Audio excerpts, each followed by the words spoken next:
Hello and welcome back to another week of Calling in Sick. I'm your host, Alex Wildeson. This week, by popular demand, I have brought back one of y'all's most favorite guests of last year, the Dr. Preston Roche. Woo! Last time him and I dove into the topic of the psychiatry of pain, and because I really like to keep Preston on the hot seat, I decided to ask him about all things lying in the medical field. When doctors make mistakes, the disclosures they need to make, the training they get on that. I had so many questions about what goes on behind the scenes when shit hits the fan on their side. And then to keep the playing field somewhat even, we obviously had to breach into when patients don't disclose the truth or lie, white lie, innocent, or big lie, not so innocent. It's a really interesting conversation, and both of us walked away with new perspectives about why people act this way, how to navigate those moments, and practical things that you can do to avoid having those moments in the future. But before we dive in, you know what I'm about to do. Housekeeping, please follow, like, and subscribe. We are now at the 15,000 subscriber threshold on YouTube, which feels insane to me. I feel like I just started this yesterday. Like, I can't have been doing this long enough to be there.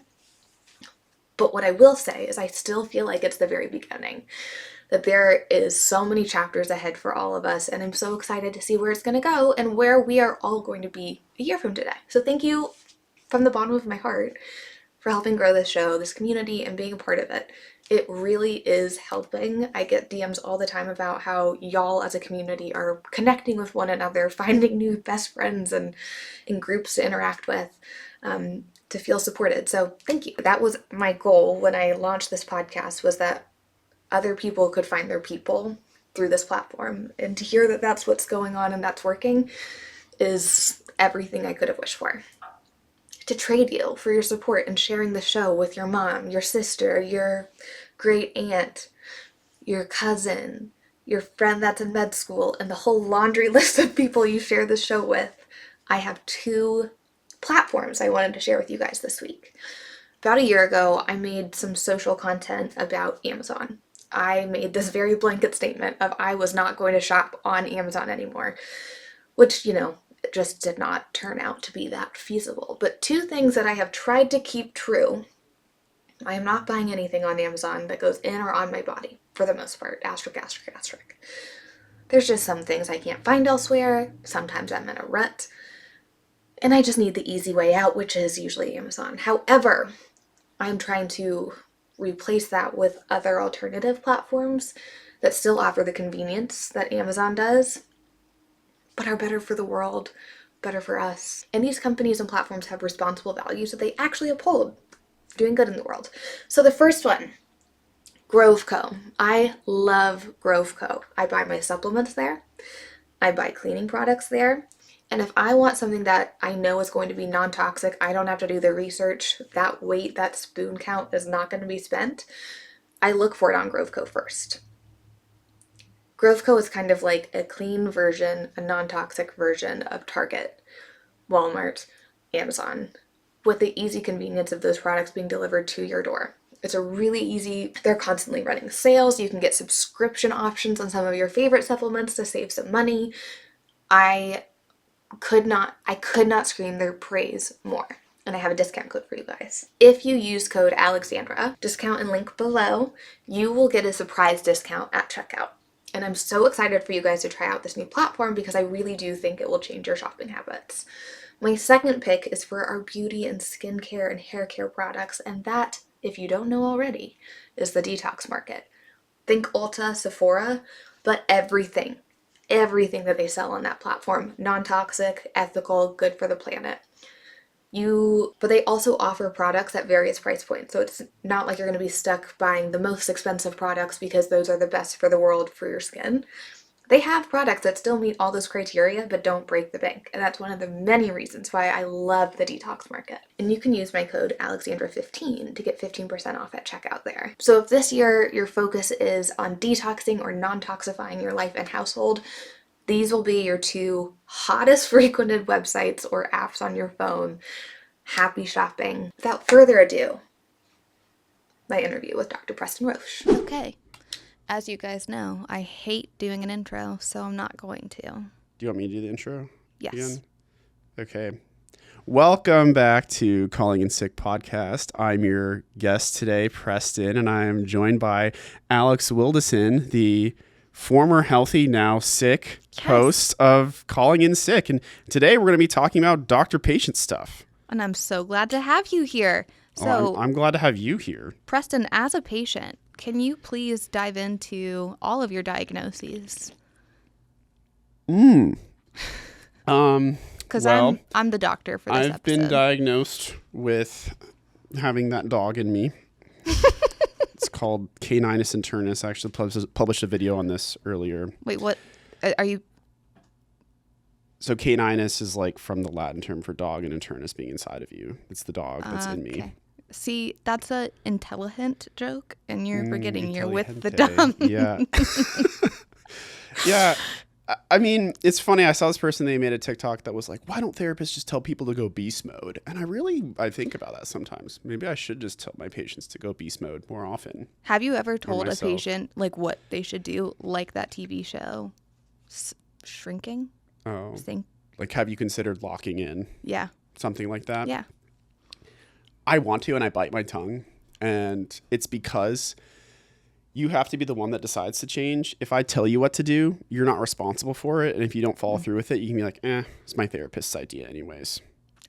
But what if it prompted good change?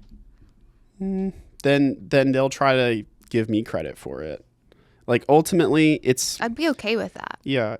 I guess the way I see it is the difference between eating candy and like fruits and vegetables. You're like meat and potatoes. If I tell you what to do right now, if I say, go tell your girlfriend this and come back, like it might be sweet. It might feel good in the moment, but it's not going to last. It's not going to, satisfy you. And ultimately, I want you to get to the point where you can be well adjusted and handle your own issues in your life beyond me when you graduate from therapy. And telling you what to do doesn't set you up for that. We're graduating therapy? That's a thing people do? Yeah, eventually. Some therapists believe it. I didn't know you could graduate from therapy. Yeah, I mean, that's how you phrase it. It's called termination from our end. Whoa. Which sounds like pretty scary. I've never been discharged by a therapist. I want you to know that's going to really fuck with my head for a long time now. Well, so it like depends on the type of therapy you're doing. I think it's because they want to hang out with me. Yeah. Because I'm really fun. And you're paying them, so it kind of makes sense. And I will say that every fourth appointment is just like a hang. I'd pay them to hang out with me. Maintenance. No, just like chit-chatting. Like, yeah. Hey, how's your day? And they share about them. And really? You're like, this is so illegal. No, it's not illegal. I just... a waste of time. I don't share. I don't disclose that much. Really? I mean, like, what's the most intimate thing one of your therapists has ever told you? I know all about her family dynamics. Really? Yeah. I think the most I will disclose, they'll say, you got a haircut. And I'll say, I did. Thank you. Thank you for noticing. Okay, well, in this therapy session, you're going to disclose way more than that because this week's episode is all about disclosures. Great segue. Do you like how I segued that one? I was thinking about that all the way from the front. Yeah, so that's probably a mistake that I just disclosed. Which actually the punchline is, and I guess we'll get to this later, listeners, is that disclosure is not the mistake. It's not the mistake unless you're the psychoanalytic therapist, then you just kind of blank wall. Perhaps. Don't let them see. Don't let them see who you really are. Okay, so in this week's episode, we're going to be talking about disclosures, mistakes, the truth, and how to get around it. And this is going to be an interesting topic because I don't think we've ever actually breached the topic. I've been having a hard time. Broached. Okay, yeah. Broach the topic. I mean, you could crack it open, I guess, but broach is like to bring up gently, I think. Okay. We're going to brioche, like the bread. The topic today about disclosures. So, first thing I was thinking about when we were yapping about this topic is, have I ever had a provider make a mistake and own up to it?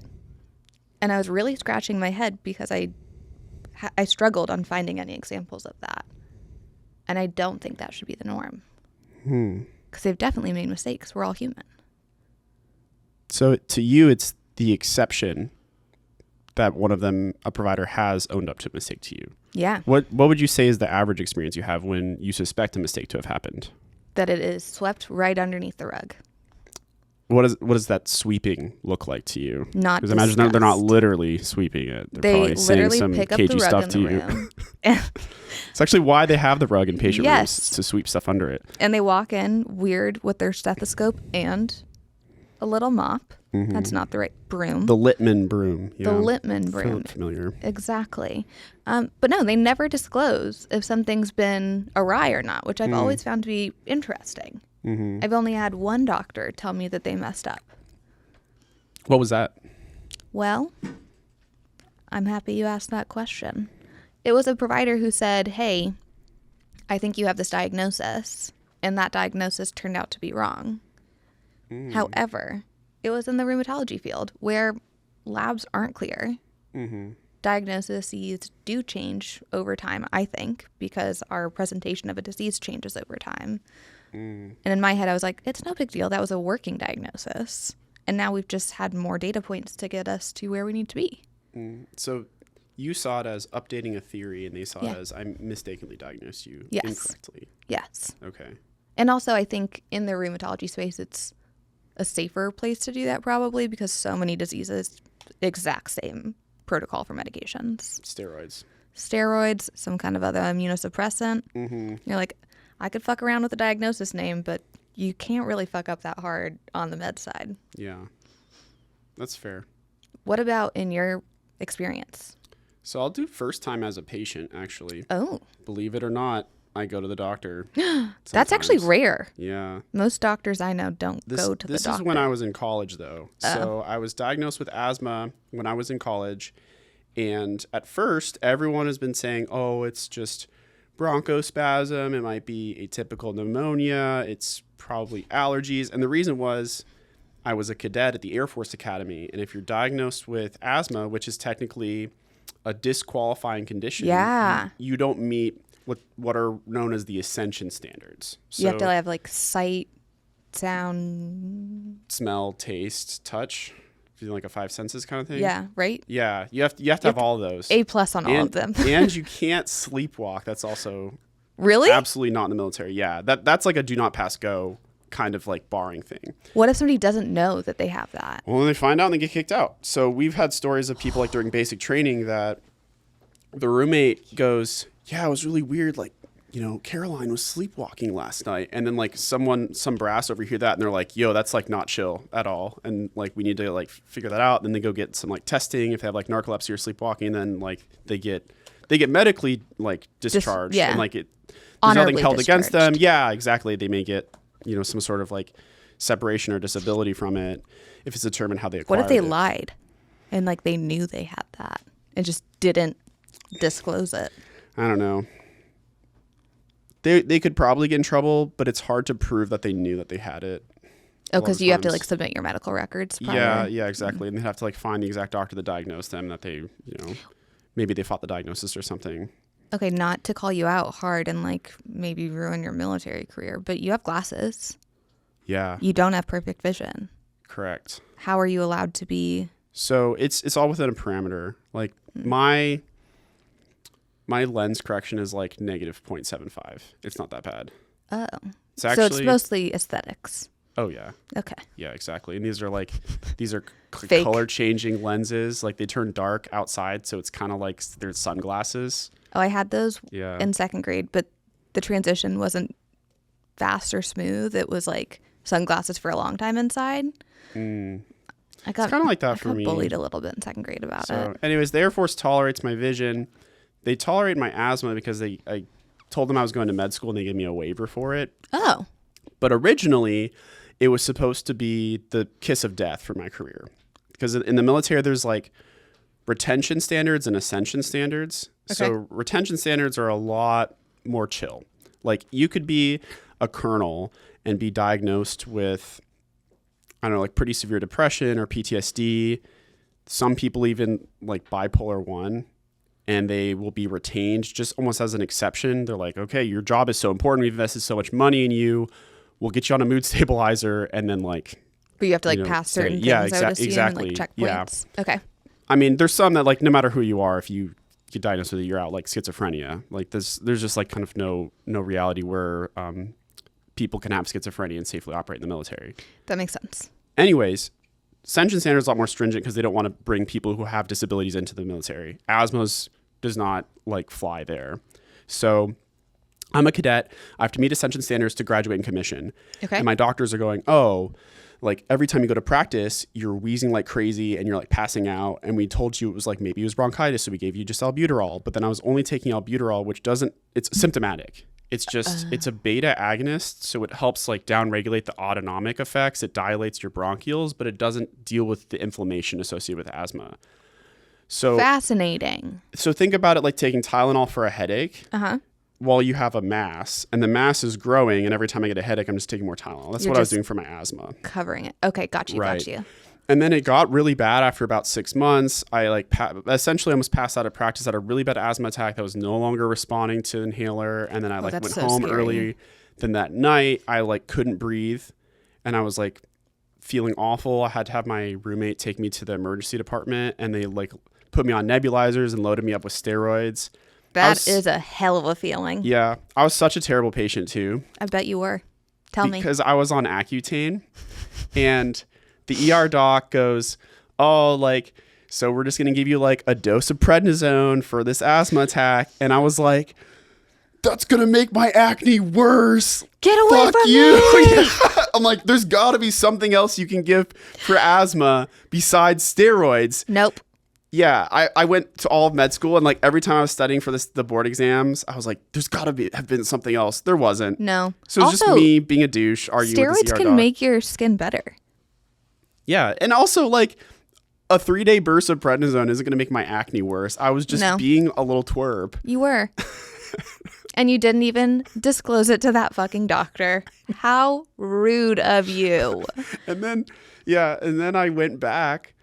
To the academy, and the ER I went to was a civilian one, and I just didn't tell anybody.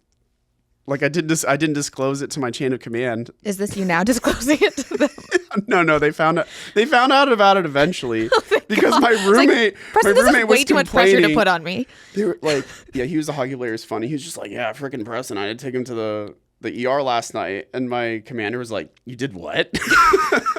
They're like, Preston, get in my office right now. What is this about you going to the ER? And I was like, oh, yeah, wrong. So how did that disclosure go? I mean, it was all right. Basically, they just kind of forced me to do all this paperwork. But then I go back to the doctor who had originally like tried to diagnose me with all these things, tried to say it was anything but asthma. And he like felt really bad. He thought that like he had hurt me essentially because he was telling me that it wasn't asthma. So I was only getting symptomatic inhalers because they're trying to save my career. Yeah. But then it got to the situation that was almost life-threatening. Like if I hadn't, like I was true. desatting, I was having a really bad asthma attack. And if I hadn't like gone to the hospital, like I could have been in trouble. Yeah, you really could have. So he was tearful. He was crying. He said, I'm sorry. Like, I feel like I really let you down as a doctor. Wait, I love that. Yeah. I feel like that's how it should be. I mean, I didn't love it. I felt like it was awkward. Well, but I was also like patient 19. specific. Yeah. I would be like, it's okay. Yeah, that's what I said. He was like, the tests are showing that you're asthmatic, and I'm sorry it's gonna hurt your career, and I'm sorry that. That's very empathetic. That you're, got so sick, and I was like, at least I'm not pregnant. I think that's what I said. I was like, and I was trying to make a joke, and he did not think that was funny because he's in his like I failed as a doctor moment, and I was so uncomfortable with it. I was just trying to like use humor to diffuse it. Yeah. But I did appreciate it, like looking back. As a provider now, would you disclose something like that? Like, would you say I messed up? I'm so sorry. Like, how would you approach emotionally that situation? I try to say it straight up. Same way. I've not cried, I guess. Yet. Well, yet. Just you wait. Apologizing to a patient. There was one time where this is after a really long day. I swapped orders incorrectly. So it's like, on Epic, you have like 5 different charts open and you're trying to turn people over in clinic and you're like, okay, this person has the Wellbutrin, this person has the buspirone, XYZ. And I think I was with a student too. So normally you like have your rhythm, but then like having the students like an extra factor because you're trying to like get their notes. Yeah. And you're trying to talk to them and you're like, okay, X, Y, and Z. Essentially what happened is I ordered the wrong medication on the wrong patient, immediately saw the error. Like I clicked it, I saw the name, I was like, oh, That's Preston, not right. you idiot. So I canceled the order. Good. And I think that's the end of it. Like, there we go. As far as I know, like I just canceled the order and then I ordered the correct medicine under it and left that order. Well, what had happened is the pharmacy got the order, but the pharmacy didn't get the cancellation of the order, even though I like clicked it immediately. So the patient goes to the pharmacy, gets the medication that I canceled, gets the medication that I actually ordered. And they're confused. And took both of them. Oh, no. Yeah. Did they get serotonin syndrome? No, they didn't. Oh, thank God. They got kind of sick to their stomach and then called me back and said, I don't feel great. And then I was like, yo, I'm so sorry. I don't know how this happened. Well, it doesn't sound like that was your fault, though. Well, it was my fault. You canceled it. Yeah, but I ordered the wrong medicine. If I had not ordered the wrong medicine in the first place, it couldn't happen. So that was the first thing I said is that I ordered an incorrect medication. I tried to cancel it. It must not have gone through. So I tried to take as much ownership as I could. Obviously, like within the Swiss cheese model, something went wrong with the pharmacy not getting the follow-up thing and actually canceling the order. And then I called the pharmacy right afterwards to figure out what the problem was. Well, they also should have caught that there were two medications that deliver similar-ish results. I get questioned all the time by my pharmacist, like, are you taking this medication and this one? And I have to say yes. Yeah, and I think it depends on like the pharmacy that they send them to. Yeah. We're in Texas here, HEB. Great job. If you're at the HEB pharmacy, honestly, they are on top of it. And they're really kind. Oh, that's good to know. Yeah.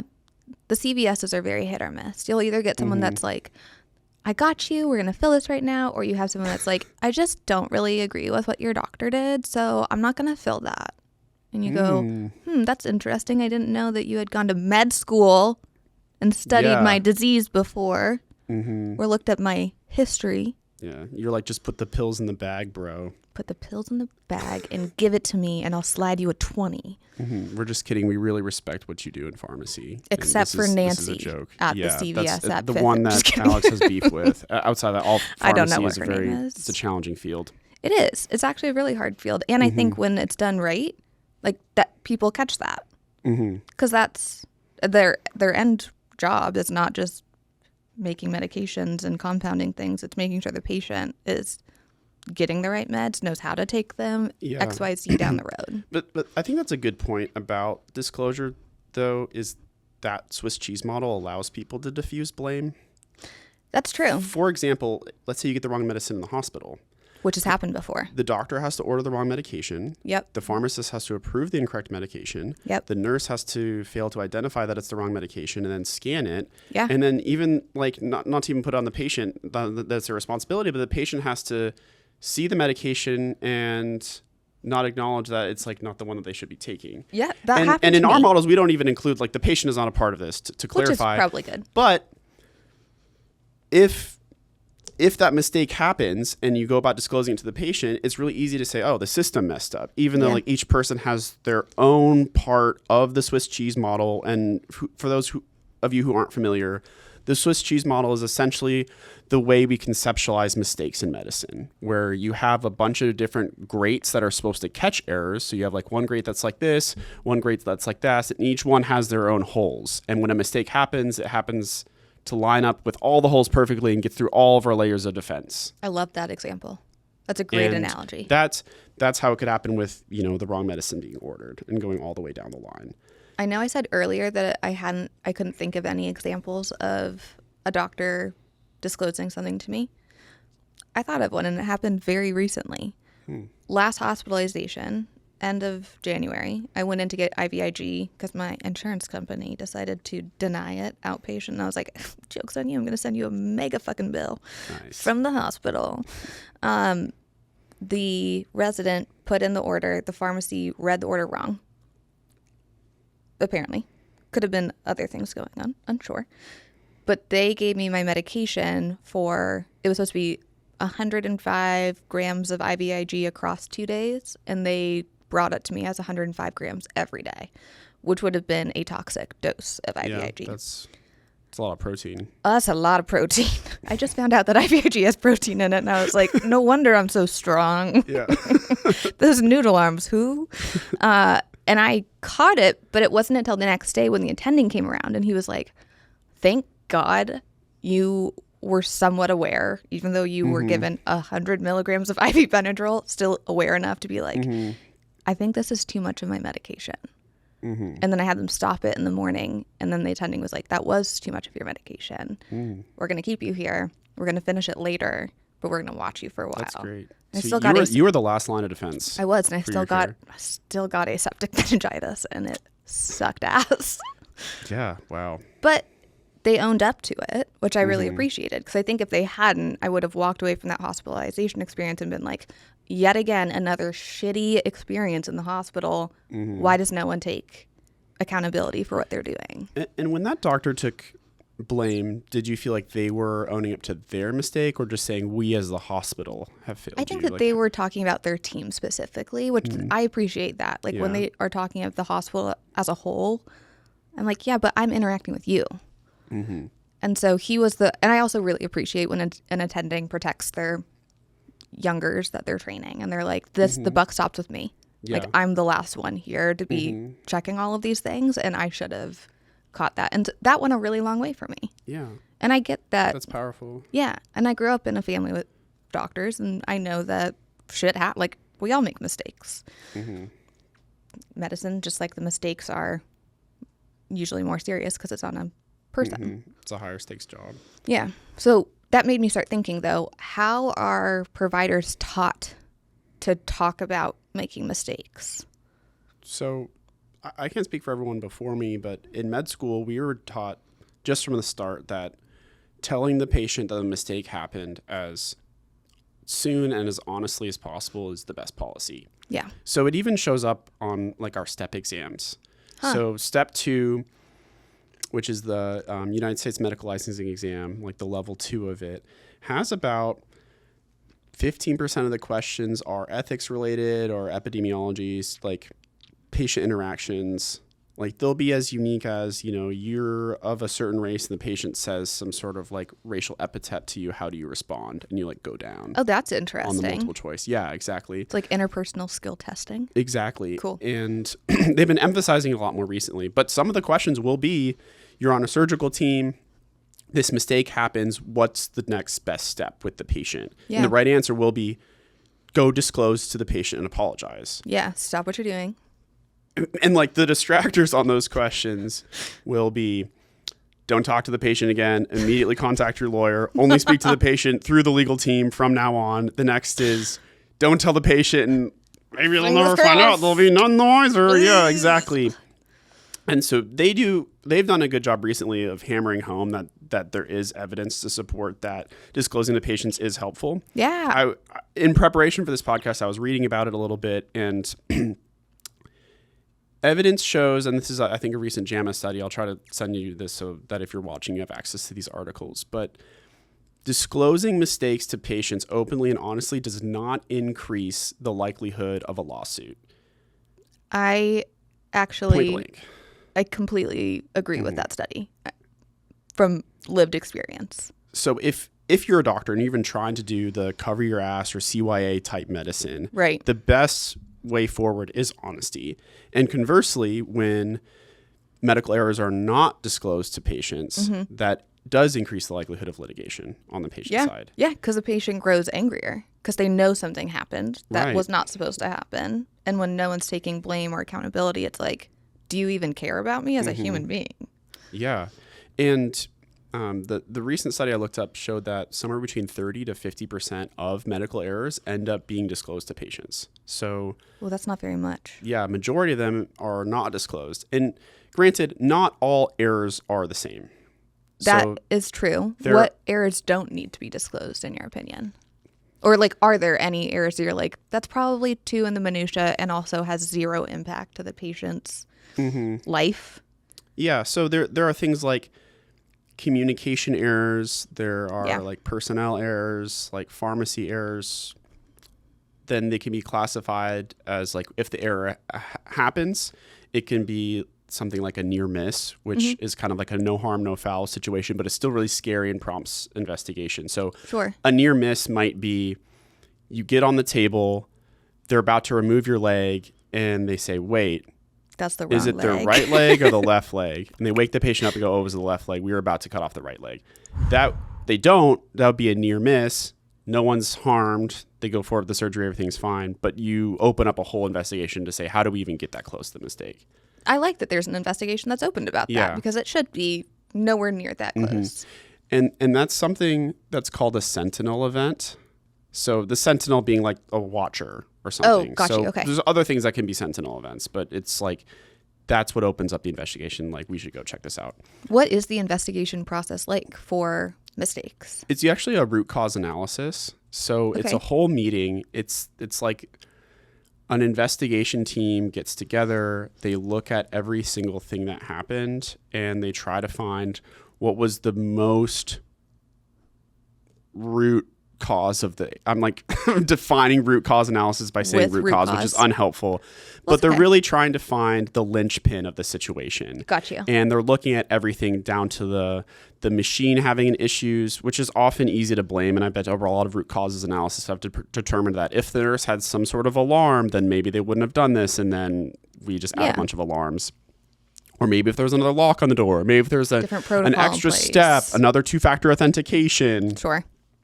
Maybe if it was easier to see the difference between the medications. So if it was all caps, because sometimes you'll see on medicines, it'll be like oxycodone or something instead of oxcarbazepine. Yes. And then you accidentally give, a seizing patient an opiate or something. That's exactly what they want. Right. So maybe if we capitalize the beginning of it, it'll be easier for the nurses to see or glance at it. Yeah. Or maybe if you prompt them and ask them about potential drug interactions. Yeah. So a lot of these like pop-ups and alarms you're seeing are probably the results of root causes analysis, looking at errors, trying to figure out why this stuff happened.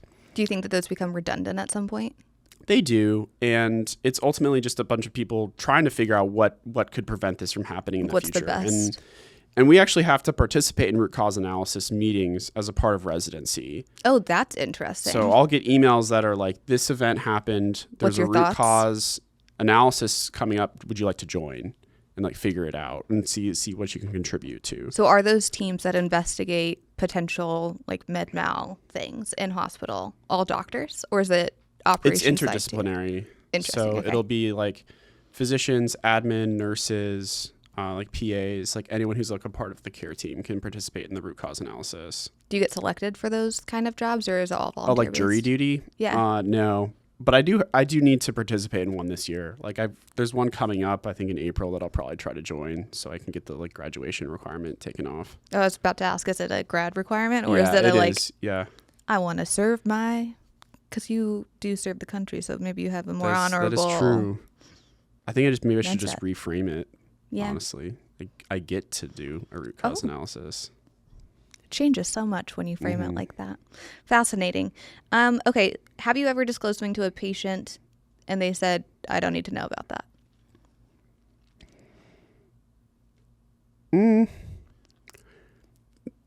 I think a majority, like you could call these mistakes, but it's just squabbles in the department. Like they were supposed to get the MRI, and then because of some scheduling error, their MRI got moved down, so someone else went in front of them. And then you go tell them, like, I'm so sorry because of the scheduling error. And they're like, you're not getting the MRI tonight. And they're like, did you wake me up to tell me that? Really? Yeah, that's reasonable. And there's like tons of situations like that. There's a lot of like, I guess like you could call them errors, but they're just kind of like dysfunction. Yeah, bureaucratic dysfunction. Do you feel like your generation of providers is like more primed or more likely to disclose something like that versus older generations because you guys have had more training on this? I would say this is Preston's opinion. There's nothing, I don't know there's any papers to back this, but I think ego is the biggest difference. I would agree with that fully. If you have this idea that doctors are infallible humans and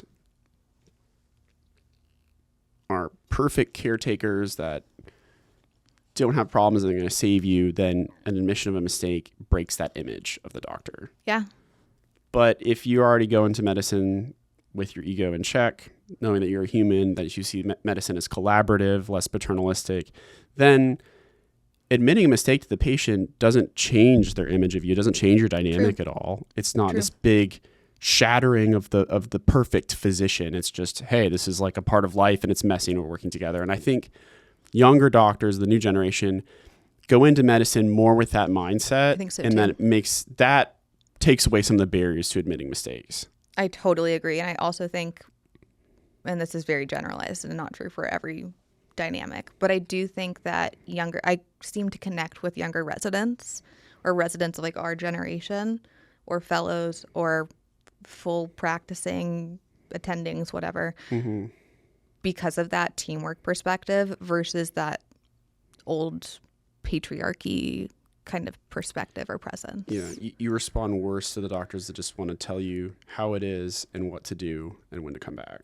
Yeah, which wasn't always the case. I grew up with a dad in medicine, so I kind of had a little blurred lines between like father figure, providers. It was a little hard. The transference is a little tough there. It's a little tough there. But then I had my botched spinal surgery, and I was like, not every provider is going to be as great as my dad is. So I'm going to go with the teamwork approach more. We like that. Yeah, teamwork is good. Speaking of my botched spinal surgery, I have been so curious about what kind of protections providers are trained to know about. Like, what do you have to protect you from a mistake that happens when you're practicing medicine?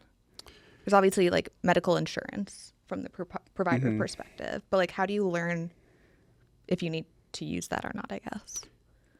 Can you clarify, like, protect me from committing a mistake or protect me from like if you make a mistake, the blowback or from like a lawsuit if you were to make a mistake and someone tries to sue?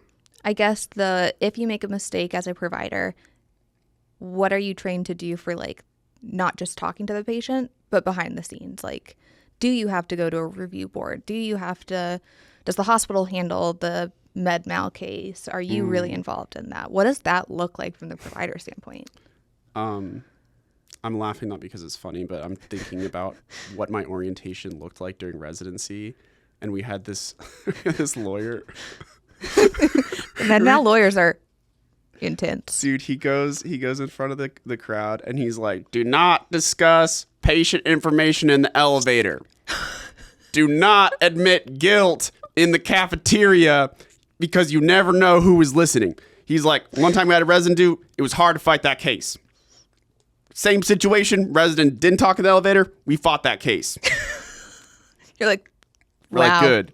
Yeah. And he's like, this is our hospital. People try to sue us all the time. We shoot down almost all of them unless you don't shut up. And then like the next slide is like, loose lips sink ships. And we're like, bro, what the heck is happening? So that's like part of it is like, obviously in any context, you shouldn't be discussing patient information like in the elevator.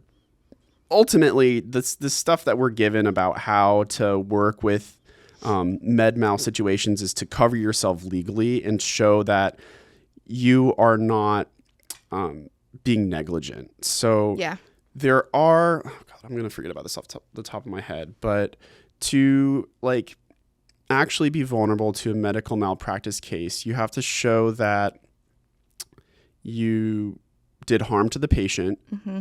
You have to show that you were negligent in some way and that negligence led to harm to the patient, that you had a duty to treat the patient in the first place.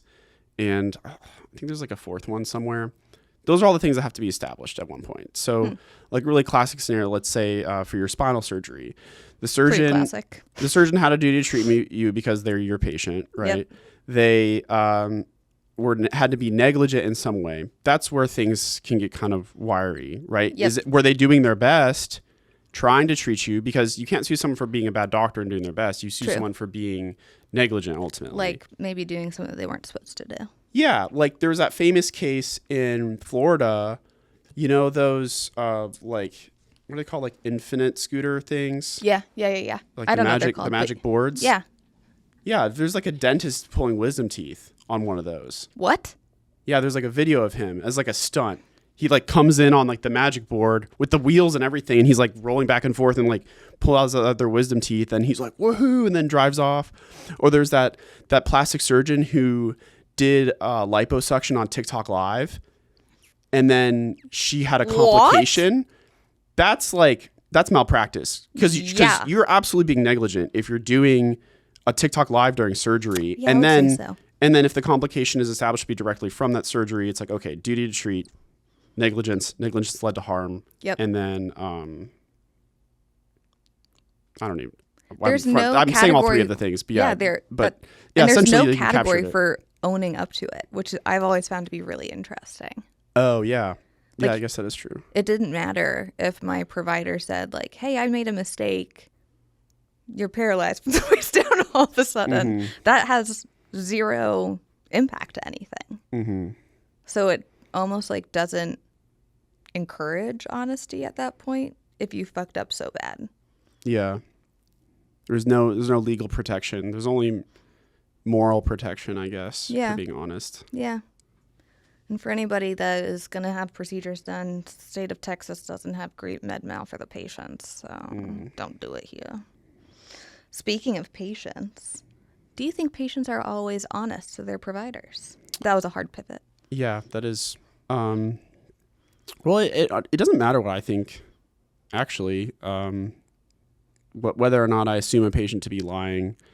I struggle with this a little bit because you do find out that patients lie to you, and sometimes, especially as an intern, Yeah. I would take it as like a slight. You're like, I know that they drank more than 3 cups of coffee. Or That could be 15 something they lied alcohols to a me week. about. Sometimes it's more serious. Like, Oh. like they told me they didn't have any guns in their home. Oh. Or they told me that, they'd never taken Adderall before. And, here's this whole like list of things. Or, the classic one is, I never do drugs. And then their UDS comes positive. Those, however, I think are better to be framed as misrepresentations of information or inconsistent information. Yeah. Because, Or fear. yeah, you can not knowingly do drugs and still be positive. That's not necessarily an intentional lie. I did have a dream last night that I ate so much poppy seed muffins that I tested positive for opium. Literally last night. That was a nightmare I had. What were the consequences? There of were none. I woke this? up and Yeah. covered in sweat. But not poppy seeds. But not poppy seeds, Okay, thank God. I think you're Just been tiramisu recently that I've been Okay, addicted good. to. Yeah, I'm off my poppy seed kick, so I think I'm safe for right now. For now. But it might come back. I guess anyways, I frame, lying has to be intentional, either withholding of information or misrepresentation of information. So a lot of times we're exposed to inconsistent information, but then to assume someone's lying, I think, is another step.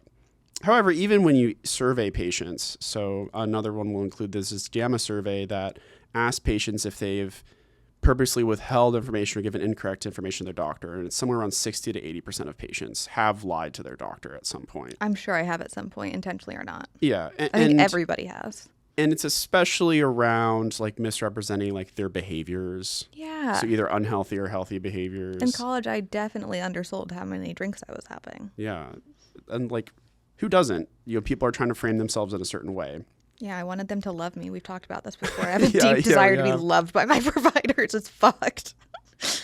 And there's an episode of Scrubs that also talks about lying. They're like, patients lie to doctors all the time. It's true. And I kind of came to terms with that. And I was like, how do I look at a patient and say, you're probably lying to me, but also still assume the best in you? I think that was hard. That was a hard dialectic to hold at one point. How did you navigate it? I think, like you said, I realized that people are lying to protect themselves. And ultimately, like, their goal is to keep Get themselves treated. safe. And my goal is to keep themselves safe. Mm-hmm. And part of them lying to me also comes from them not necessarily trusting me.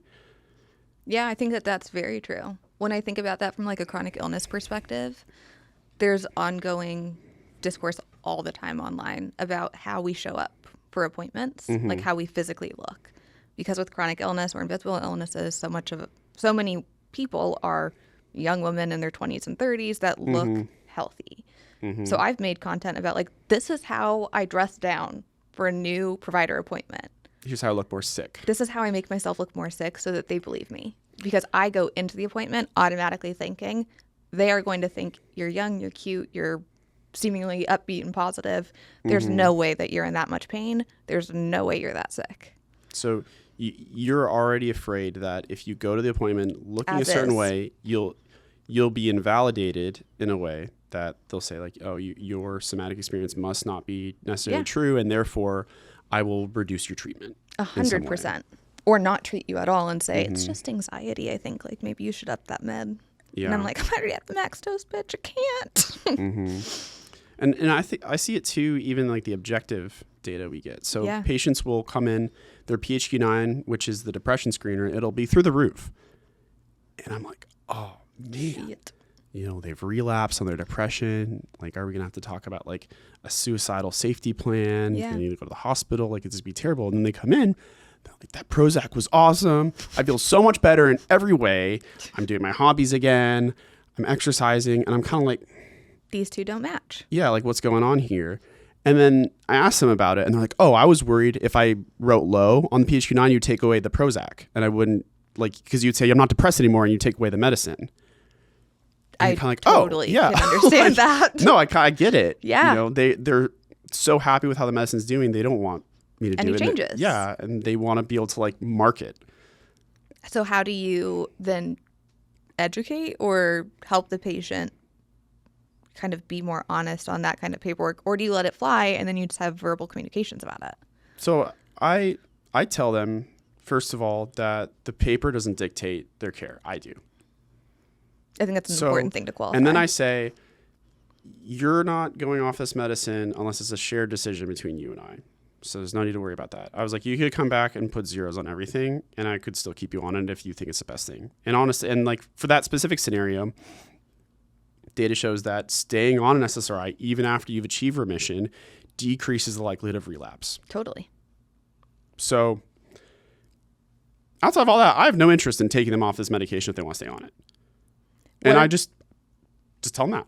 What about the insurance part? Because I think that's where I, as a patient, get confused or muddied in that kind of scenario. Because I'll think, even if my doctor believes me, even if we're talking like this medication's working, I'm feeling better, my insurance company will then be like, if she's doing better, I'm not paying for that medication anymore.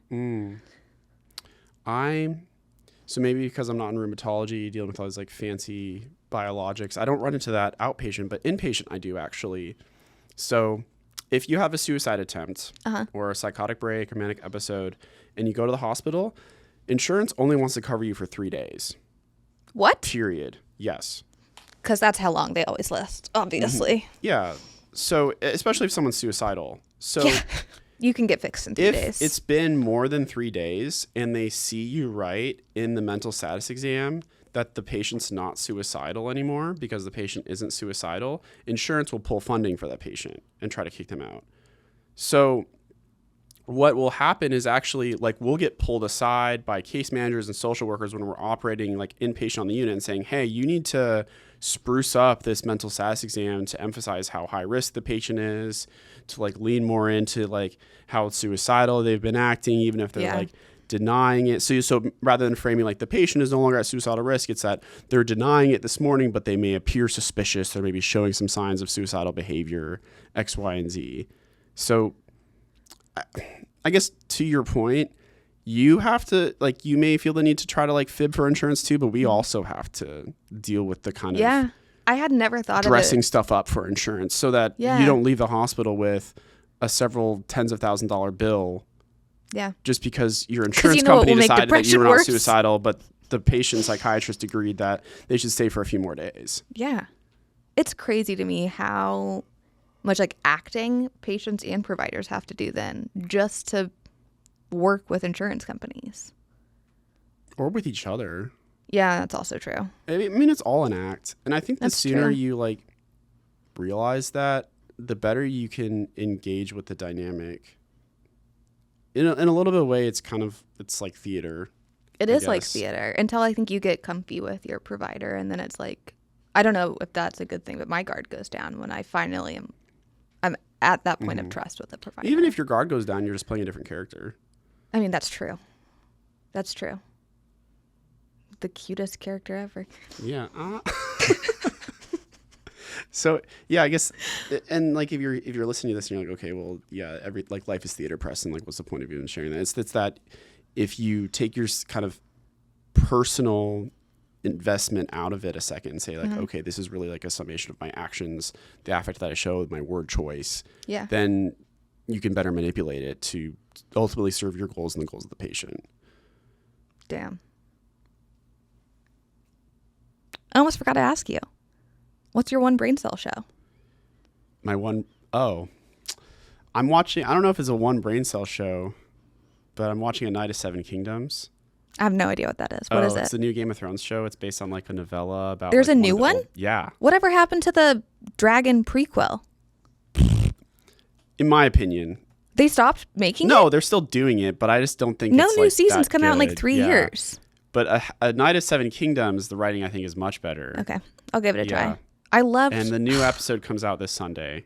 Okay, well we'll start that this weekend. They stay pretty loyal to the book. I guess like one brain cell show is probably some stupid meme on TikTok at this point. I really like the Dominican memes right now. I knew you were going to say that. Yeah, it's just so funny.